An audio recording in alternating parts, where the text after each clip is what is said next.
இது ஜனவரி மாதம் தைப்பட்டத்தில் வச்ச பச்சை மிளகாய் செடி. எல்லாமே இதில் பார்த்தா அதை பாருங்க, பூ இருக்கா, அவ்வளோதான். இதில் வந்து எத்தனை பூ வச்சாலும் இப்படி தான் விழுது, வந்து இப்படி விழுந்துருது. ஏனே தெரில. கிட்டத்தட்ட இது வரைக்கும் வந்துட்டு ஒரு 10,000 பூ பூத்துருக்கும் போது 10,000 பூ இப்படி தான் விழுது. மண் கலவைன்றது நான் ஆர்கே பட்டறையில் அந்த ரெடிமேட் மிக்ஸ் வாங்கின மண் கலவை, அந்த மண் கலவை தான் இது. ஆனால் நான் இதுக்கு உரம்ன்றது தொழு உரம் போடுறது, வாரம் போகிற அப்புறம் மீன் அமிலம், முதல்ல பஞ்சகவியம் ஜீவாமிர்தம் எல்லாமே கொடுத்துக்கிட்டு இருந்தேன். அப்போ பஞ்சகவியம் ஜீவாமிர்தம் வந்து காலி ஆயிடுச்சு, வாங்கலை.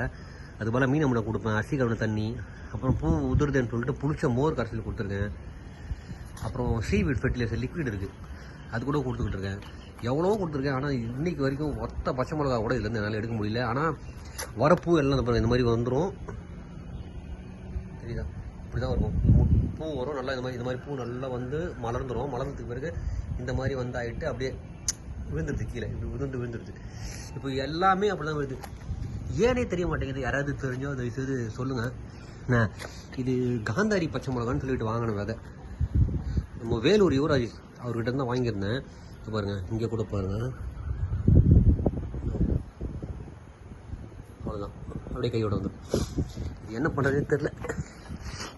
யாராவது தெரிஞ்சால் சொல்லுங்கள் நண்பர்கள்.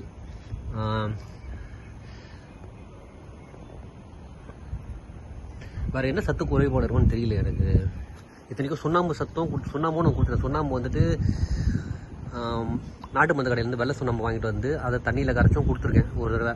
அது இல்லாமல் சாம்பல் சத்தும் கொடுத்துருக்கேன். சாம்பல் வந்து நம்ம வீட்டுக்கு யாகம் வளர்க்கும் போது இதெல்லாம் போட்டோம், எரிச்சோமா, அந்த சாம்பல் வந்து மீதி இருந்தது, ஒரு மூட்டை சாம்பல் இருந்தது. அந்த சாம்பல் கூட நான் இதுக்கு கொடுத்துருக்கேன். அது மொத்தம் நைட்ரஜன், பொட்டாசியம், யூரியா, என்பிகேல குறை இருக்கிற மாதிரி தெரில. சாம்பல் சத்தும் கொடுத்தாச்சு, சுண்ணாம்பு சத்தும் கொடுத்தாச்சு.